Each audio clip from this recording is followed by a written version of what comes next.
Përshëndetje përsëri, rikthehemi në podcast në shkolla Rëmbec, për të zhvilluar një tjetër bisede.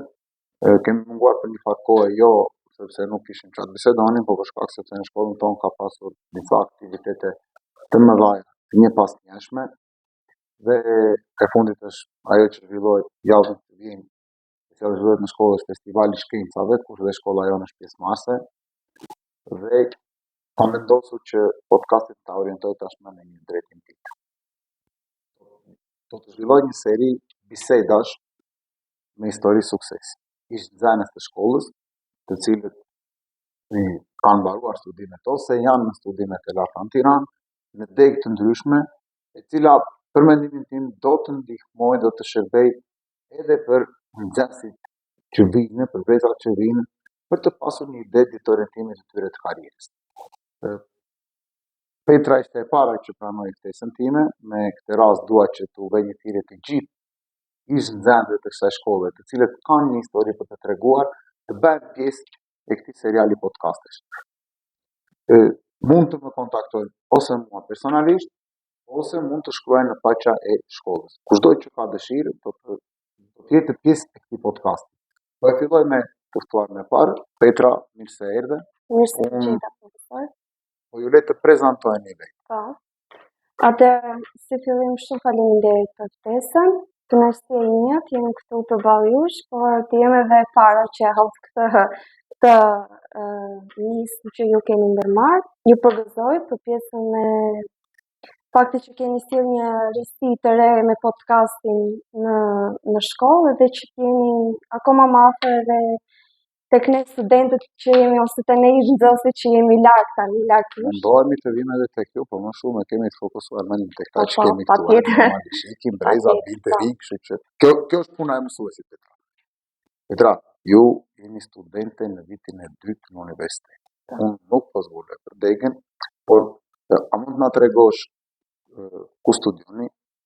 Pse zgjodhët degën që studioni dhe si jeni komportuar ju me këtë degë, domethënë si është, a e keni përshtytur si duhet, a mendoni se është zgjedhja e duhur? Pra, le të tregojmë të gjithëve se si jemi në këtë drejtim. Okej. Atëherë, unë jam studente e vitit të dytë bachelor për inxhinieri mjedisi, pranë Fakultetit të Inxhinierisë të Ndërtimit, fakulteti i cili është pjesë e Universitetit Politeknik të Tiranës. Kur kam bërë aplikimin për degët, të këtë që kemi bërë bashkë, 6 nga 10 degë ishin inxhinieri, domethënë fëmijët, dhe unë në aplikime, po, në aplikime, dhe deri diku unë domethënë me kisha të qartë që do shkoja në inxhinieri. Njëkohësisht më kanë dalë për të aplikuar inxhinieria e mjedisit dhe inxhinieria e hidroteknikës. Duke parë dhe duke u lumtuar më tepër rreth programit të studimit, rreth ato që këto degë ofronin, zgjodha që të shkoj si studente degës së inxhinierisë së mjedisit. Mendoj se më përshtatej më tepër, unë e gjeja veten më shumë aty. Tani për pjesën e vështirësisë ose si jam përshtatur unë, le ta themi domethënë me kalimin nga gjimnazi në universitet. Janë më fal që të ndërpres, Petra, janë disa momente, largimi nga familja, ndryshimi i ambientit, ndryshimi i mjedisit në të cilin ti do të jetosh, ndryshimi i mjedisit në të cilin ti studion, është një ndryshim i madh. Dhe kjo është ajo që shpesh, të paktën nga biseda që kam unë me ish nxënës që sot janë studentë apo kanë mbaruar, kjo është ajo që shpesh hasin vështirësi. Domethënë përshtatja me ambientin e ri, me mjedisin të cilin do të shkosh të studiosh. Tirana është një qytet i madh, metropole. I madh dhe më shumë zhurmë madje.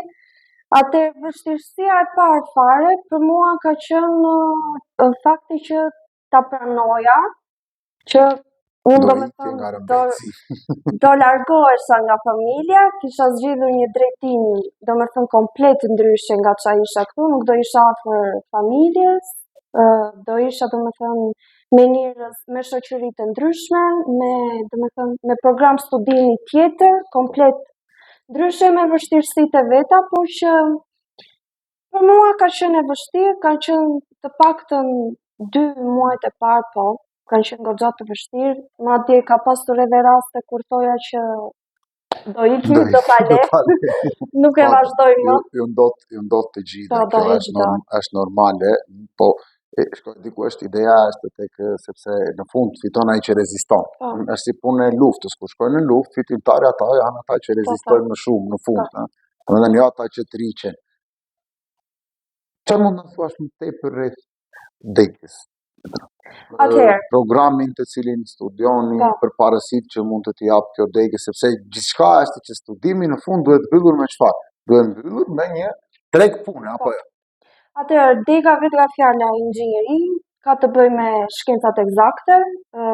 Unë vitin e parë, jo vetëm unë, por të gjithë studentët, pavarësisht degës që janë, domethënë pjesë e fakultetit, kanë matematik, fizik, kimi, këto domethënë janë 3 lëndët bazë. Janë programe më të avancuara apo pjesërisht janë programe të cilat ju jeni përshtatur në sistemin e arsimit të mesit? Janë programe që ne për shembull i kemi prekur gjatë arsimit gjatë gjimnazit. Atje janë më të shtjelluara normalisht, çdo gjë sa vjen edhe vështirësohet, njohuritë të rriten, volumi po ashtu rritet, domethënë nëse ti këtu kishe për të mësuar përmendësh 3 ose 4 formula, atje do mësosh 10, do mësosh 20. Normal, sasia është më e madhe sepse dhe fokusimi është më i caktuar, të paktën nuk bën letërsi. Po. Petra, po degët të cilat lidhen me drejtimin e inxhinierisë së mjedisit, si të themi për shembull, kur shkon në shkollë, unë kur kam qenë student gjuhë letërsisë, bënim jo histori, bënim filozofi, gjëra që lidheshin jo drejt për drejt, po që i kishin fushë, ama baza ishte tek gjuha dhe tek letërsia, kuptoj. Atëherë, vitin e parë është pothuajse pak nga të gjitha, unë kam bërë edhe degë të arkitekturës, kam bërë, domethënë lëndë, më falni, të arkitekturës, kam bërë lëndë të hidroteknikës, kam bërë lëndë të energjetikës, domethënë lëndë të gjeodezisë. Është domethënë pak nga të gjitha, por vitin e dytë, domethënë këtë vit, unë kam kuptuar që më shumë fokusohet tek pjesa e domethënë përveç inxhinierisë së mjedisit, shumicat e lëndëve janë edhe nga hidroteknika, janë edhe lëndë që janë edhe nga energjetika, më pas këto hyjnë edhe tek pjesa e masterit, sepse ne masteri na ndahet në 2 programe, na ndahet trajtim ujësh edhe energjetik. Kështu që tani në tepër për shembull, ose edhe unë pak në kurioziteti, po kemi maturantë të cilët mund të kenë nevojë të dinë më tepër. Në fund të studimeve, çfarë do të thotë ti je një inxhinier i mjedisit? Mbarove studimet, bachelorin, masterin, aplikove për punë, fitove për punë, çfarë punë bën? Atëherë, puna që ne bëjmë si inxhinier mjedisi është që ne domethënë të gjejmë zgjidhjen në mënyrë që të jetë sa më efikase dhe për ne, por dhe për mjedisin. Domethënë që mos dëmtohet mjedisi për shkak të zgjedhjes. Çamu këto rrugët që bien apo s'merreni ju? Jo, nuk merreni ne. Ju merreni me këto ujërat që dalin nga shtratë. Merremi edhe me ato, por ideja është këtu që për shembull, nëse ti nesër pas nesër më vjen mua si instruktor dhe më kërkon që do të bësh X ndërtesë ose do të hapësh X biznes, unë duhet që të bëj një analizë të thellë, të bëj një rezume, le ta themi, të ndikimit që do kesh ti në mjedis. Në qoftë se ky ndikim është më i madh se veprimtaria që ti do kryesh mbi këtë mjedis, atëherë normalisht unë nuk ta jap firmën. Ka mënyra të tjera në vendin ku e Unë nuk rrëtohem. Petra, sa do të sugjeroje ti gjimnazistëve të tjerë këtë degë dhe pse do të sugjeroje? Atëherë, do t'ju sugjeroja për fakt në qoftë se janë të prirur për shkencat eksakte, si për shembull siç e cekave në fillim matematik, fizik, kimi, në qoftë se i duan vërtet këto shkenca edhe i bëjnë domethënë me dëshirë, po, ta zgjedhin sepse janë degë që fokusohen domethënë te këto lëndë, këto kanë lëndat bazë, Po dhe në qoftë se duan të kenë nesër pas nesër të ardhurat të kënaqshme. Pra, ti mendon se është një degë e cila të krijon mundësi të reja absolutisht që të krijon, nuk do jesh, domethënë nëse ti nesër pas nesër do punosh edhe me kolegë të tjerë që mund të jenë inxhinier ndërtimi, inxhinier hidroteknike, inxhinier gjeodezie, do thënë do punoni bashkë, do ndërveproni bashkë, nuk je, si ta themi, asnjëherë i vetëm, që mund të dalësh i vetëm në këtë rrugtim. Ja vlen? Absolutisht. Unë, për shembull, në qoftë se do ma bëj këtë pyetje vitin e kaluar, do thoja që nuk e di. Domethënë mund të jem 50 me 50, por këtë vit duke qenë se ne dhe në vitin e dytë hym më tepër tek brenda degës. Fillimi është gjithmonë ajo paraqitja e parë. Përgjithësues fillimi, do thoja që po ja vlen dhe kush ka dëshirë absolutisht ta zgjedh, ajo është në fundit është në dorën e gjithë secilit, pastaj si sa punon dhe si sa i përkushtuar është. Ju e dini dhe vetë, sepse unë gjithmonë përpiqem që të orientoj dhe të karrierës dhe ajo që ti do të dëshiron të bësh në të ardhmen duhet të përfut disa kushte, mundësitë, aftësitë dhe mbi të gjitha dëshirat e gjithë secilit për të realizuar atë punë që dëshiron të bëjë. Petra, kalojmë në një fazë tjetër. Jemi tek një fazë e cila është vërtet shumë interesante, po mund të shërbej shumë edhe të tjerëve. Ju ishit gjatë verës së kaluar në Amerikë. Mund të na thoni si përfunduat aty? Atëherë. Se me not nuk keni shkuar, e sigurt. Ja. Atëherë si kam përfunduar unë në Amerikë, si shkova unë në Amerikë. Dëshira, normalisht sidomos ne që jemi nga Korça, kemi çik të madhe këtë dëshirë për të përfunduar në Amerikë. Mua me programin fillimisht më ka njohur Megi, edhe Megi ishte nxënëse më parë e shkollës sonë, Megi Lame. E përshëndesim. Po, e përshëndes shumë. Më ka njohur ajo me programin dhe më tha që ti shihe, është në dorën tënde. Në fundit jeti ajo që zgjedh, jeti ajo që do ta bësh ti eksperiencë, jeti ajo që do ta përjetosh. Unë kam parë programin, gjithë. Si quhet programi?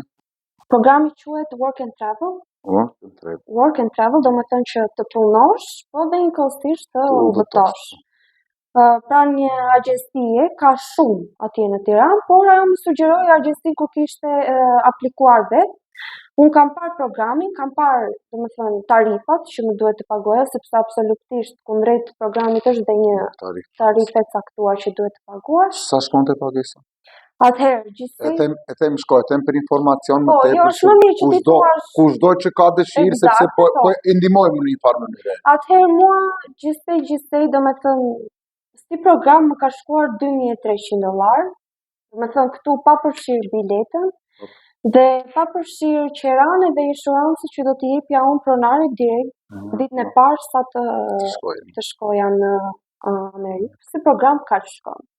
Vitin e parë. Pastaj nëse ti je riaplikues vitin e dytë, ke diku tek minus $300-400 nga kjo tarifë, ke më pak domethënë. Sepse unë e di këtë se aplikova përsëri këtë vit. Sa zgjat ky program? Programi është 3+1, domethënë 3 muaj plus 1 muaj që ti mund ta bësh udhëtim. Momentin që ti për shembull zgjedh që të shkosh, unë kam shkuar prej datës 15 korrik, isha e lejueshme të punoja deri në datën 15 tetor. Pra ju punoni atë? Po, punoj. Çfarë pune kryesisht? Nuk flas punën që bëj, po çfarë punë bën kryesisht? Agjencia të jep mundësinë, për shembull, që ti vendin edhe pozicionin e punës ta zgjedhësh vetë. E zgjedh gjatë aplikimit. Po, e zgjedh gjatë aplikimit, por për shembull ndryshon. Nëse ti e zgjedh vetë vendin edhe pozicionin e punës, duhet të gjesh edhe employerin, domethënë atë që do të punëdhënësin që do të ofrojë. Duhet ta gjeni ju vetë. Është kjo mundësi, por të sugjerojnë data. Nëse ju nuk e keni ata ta gjeni punëdhënësin. Se ideja është që po flasim për unë dua të shkoj. Jam një student dhe dua të shkoj. Dhe jam interesuar të di se si funksionon. Nuk kam kush më pretendon, nuk kam kush më siguron një punë. Dhe po shkoj tek agjencia. Prandaj po them, po ti bëj pyetje pak specifike Petra, sepse tash jo të gjithë mund të keni mundësi që të gjeni një punëdhënës, më kupton? Prandaj të flas. Unë kam valizhen me rroba, Zakti që duhet paguaj kompanisë dhe jam gati. Po. Më kupton? Atëherë, këtë ose në qoftë se ti nuk di ku të shkosh ose nuk di çfarë të zgjidhësh, absolutisht ta sugjeron agjencia të thotë. Për çfarë punash bëhet fjalë kryesisht? Atëherë, kryesisht bëhet për banakier, kamarier, ndihmës kuzhine, jo ndihmës kuzhine. Ndihmës kuzhine, do të thotë që të ndihmosh me përgatitjes. Mund të ikësh si pjatalarës, dishwasher që quhen ata. Ka dhe pozicione të tjera për shembull që mund të punosh si shitës në këto pikat e fast foodeve në McDonald's ose ç'a janë andej, më kupton? Këto Dunkins edhe këto. Normalisht domethënë ta bëjnë edhe të qartë pjesën e pagesës në bazë të pozicionit të punës që do zgjedhësh, ka dhe pagesa të ndryshme. Sa zgjat orari punës? Atëherë, ne kishim të detyruar, domethënë me detyrim që duhet të punoni, po me kontratë, duhet të punonim 40 orë në javë SSB. 40 orë në javë. Domethënë i bie një javë 5 ditëshe me 8 orë, dhe i bie që fundjavën të ishte pushim. Po, por andej nuk funksiononte kështu, nuk njihim, domethënë unë shumicën e kohës andej punonin gjithë të shtunave. Sepse të shtunë, të premte dhe të shtunë ngarkesa ishte shumë e madhe. Por për shembull një ditë në javë kishe të detyrueshme pushim, do pushoje një ditë SSB. Por që mund të ishte gjatë javës, jo të përveç të dielës. Apo dhe të dielën shkojnë. Jo, të dielën punoj. Domethënë i bën që punoj 6 ditë dhe vetëm një ditë pushoj. Po, një ditë. Sa orë sjaste kryesisht në ditë? Tani në ditë unë kishte ditë që shkoja që në orën 10 dhe lija punën në orën 9 të darkët. Një ditë, 12 orë. Ka pasur rast të për shembull në 8 orë. Po këtë orarin e zgjidh dhe sa do të punosh apo e ke atje ta përcaktojnë ata kryesisht menaxheri. Këta që janë kamarira janë më afër menaxherit, domethënë në organizim. Po qëndresa ku qëndroni?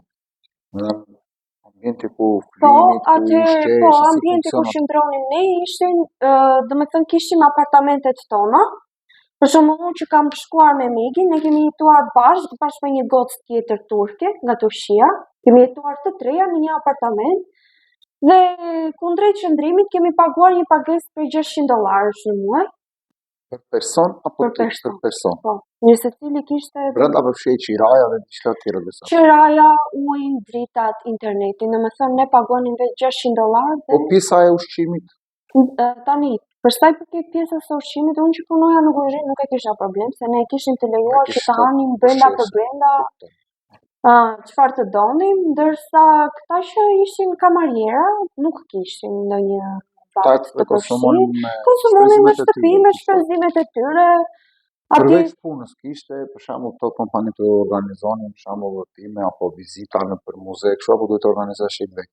Ne kryesisht organizoheshim vetë, se ne kemi qenë një grup prej 7 shqiptarësh, kemi qenë 2 çuna dhe 5 goca.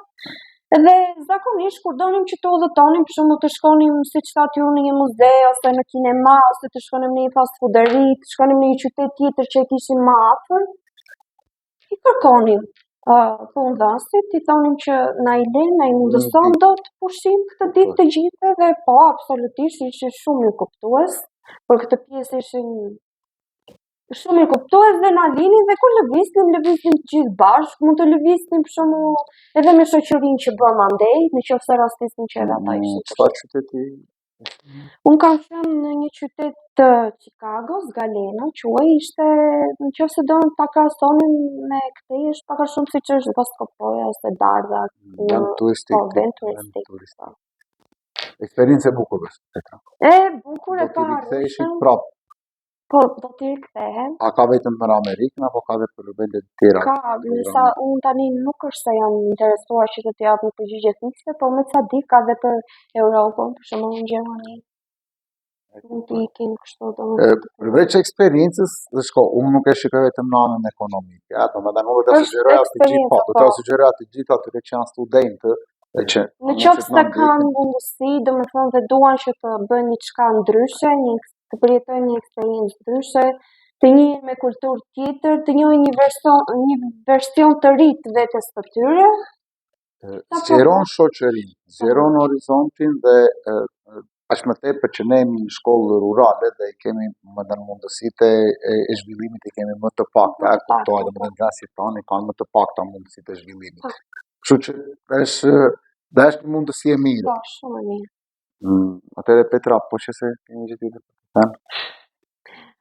Një gjë që doja të shtoja për pjesën e programit është pak kriter pjesa e mesatarës, pjesa e notave. Do të kesh një mesatare të lartë. Një mesatare mbi 7. Të universitetit. Të universitetit, po absolutisht.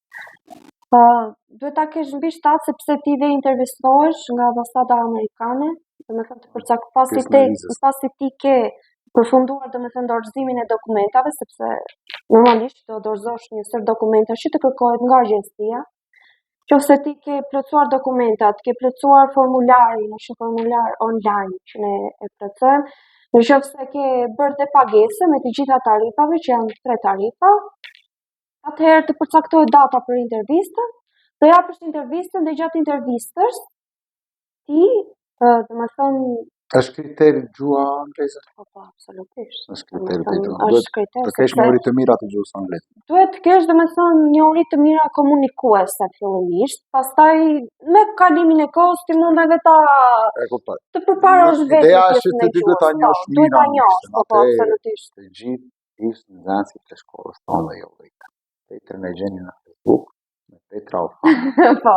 Mund ta presni për çfarë të dëshironi. Nëse nuk e kontaktoni dot, më shkruani mua dhe unë ja përcjell Petrës mesazhin. Besoj se Petra mund ta bëj kaq për të na ndihmuar. Po, absolutisht. Ishte nxënësit e shkollës tonë. Petra, unë falenderoj që ishe pjesë e podcastit tim. Shumë faleminderit juve për ftesën. Shpresoj të kem përsëri në një takim tjetër për të biseduar ndoshta edhe për tematika të tjera. Ky ishte podcasti i parë me histori suksesi. Petra na tregoi historinë e saj, ne presim të tjerë për të na treguar edhe ata historitë e tyre. Ju falenderoj që na ndiqni, falenderoj për që ishte pjesë e programit tim, jemi së shpejti në podcastin e radhës. Mirupafshim. Mirupafshim.